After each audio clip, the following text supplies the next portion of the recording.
Welcome to bright future institute.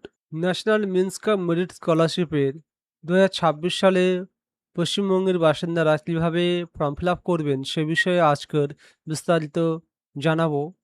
তো প্রথমে form fill up করার জন্য বাংলার শিক্ষা এই পোর্টালে ভিজিট করতে হবে। এই পোর্টালে ভিজিট করার পরে এরকম একটি ইন্টারফেস দেখতে পারবেন।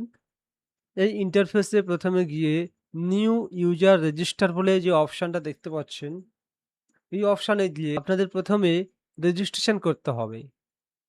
তার জন্য প্রসিড টু রেজিস্ট্রেশন অপশানে ক্লিক করবেন। করার পরে এখানে দেখাবে একটা ইন্টারফেস। করার পরে এই একটি ইন্টারফেস আসবে।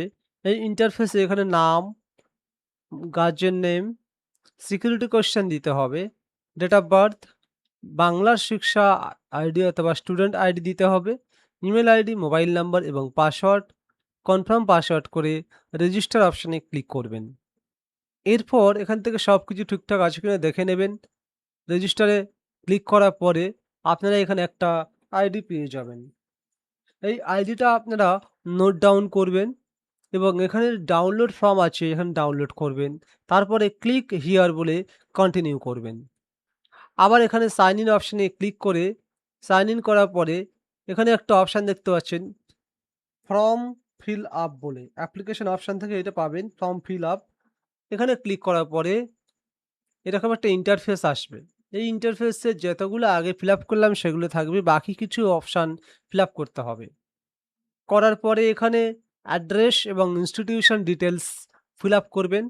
করার পরে এখানে ফটো, ব্যাংক ডিটেলস আপলোডের অপশান আসবে, সেগুলো আপলোড করবেন এবং সেভ করবেন। করার পরে লক মাই ডিটেলস অপশানে ক্লিক করবেন প্রোফাইল থেকে। এখানে প্রোফাইলে ক্লিক করলে লক ডিটেলস অপশান আসবে। এখানে লক মাই ডিটেলস ক্লিক করার পরে এখান থেকে একটা ফর্ম দেবে। এই ফর্মটা ডাউনলোড করে আপনার প্রতিষ্ঠানের যিনি হেড আছেন অর্থাৎ স্কুলের হেড স্যার তানার কাছ থেকে গিয়ে এটাকে স্ট্যাম্প এবং সই দিয়ে সিল করিয়ে আনতে হবে। এরপরে আবার এসে লগ ইন করে অ্যাপ্লিকেশান যে অপশানটা দেখতে পাচ্ছেন এখানে গিয়ে আপলোড বলে অপশানে ক্লিক করবেন। আপলোড অপশানে ক্লিক করার পরে যেটা আপনি হেড স্যারের কাছ থেকে আনলেন সেটাকে আপলোড করবেন। করার পরে এবং সেটা আপলোড করবেন এবং ইনকাম সার্টিফিকেটটাও আপলোড করতে হবে। করার পরে ফাইনালাইজ অ্যাপ্লিকেশনে ক্লিক করে ফাইনালাইজ বাই অ্যাপ্লিকেশনটা ক্লিক করলে এখান থেকে আপনার রেজিস্ট্রেশনটা সম্পন্ন হবে এবং এখানে লেখা থাকবে যে অ্যাডমিট কার্ডের জন্য অপেক্ষা করবেন।